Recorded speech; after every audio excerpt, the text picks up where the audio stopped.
mengapa tidak dari semula? Kalau kau tak suka, jangan bersandiwara.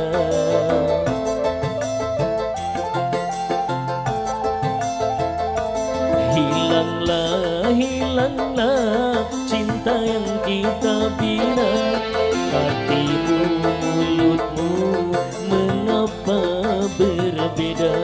Hatimu, mulutmu, mengapa berbeda? Masih buat Rosmala Music, juga buat tim Shalala, buat Widinata Audio yang hari ini digawangi oleh Agnes ya.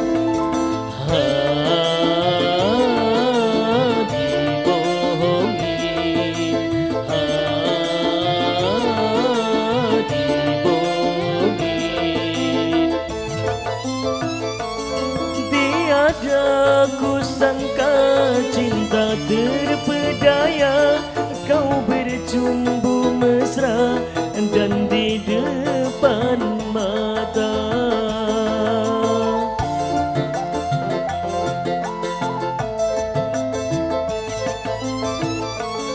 Tiada kusangka ada yang ketiga, kau bercumbu mesra dan di depan mata.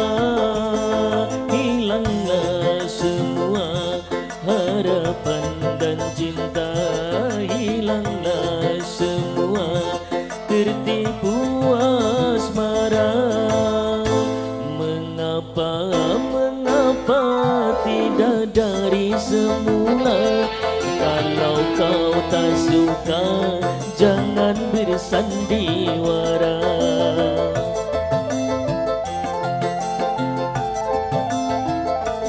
Hilanglah, hilanglah cinta yang kita bina. Hatimu, mulutmu, mengapa berbeda? Hatimu, mulutmu, mengapa berbeda? Masih buat yang cantik Rosmala, dan juga buat Widinata Audio.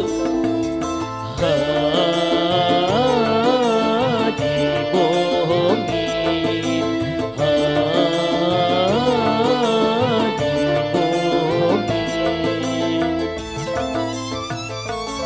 Ku dengar berita yang tiada ku sangka, cinta terpedaya, aku tak kuasa.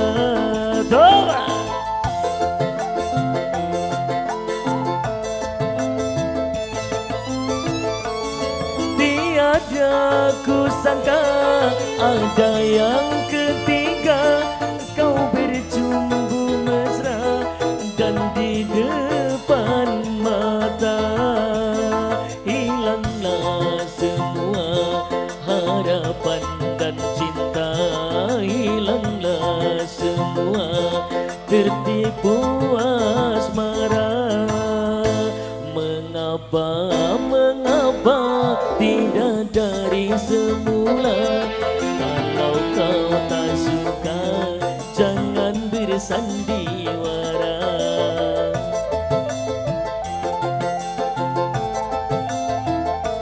Hilanglah, hilanglah cinta yang kita bina. Hatimu, mulutmu, mengapa berbeda? Hatimu, mulutmu, mengapa berbeda?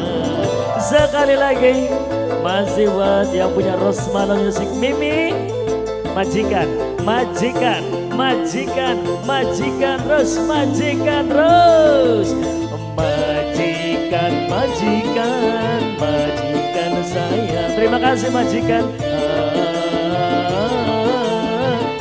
Bohongin. Ku dengar berita yang tiada ku sangka, cinta terpedaya, aku tak kuasa.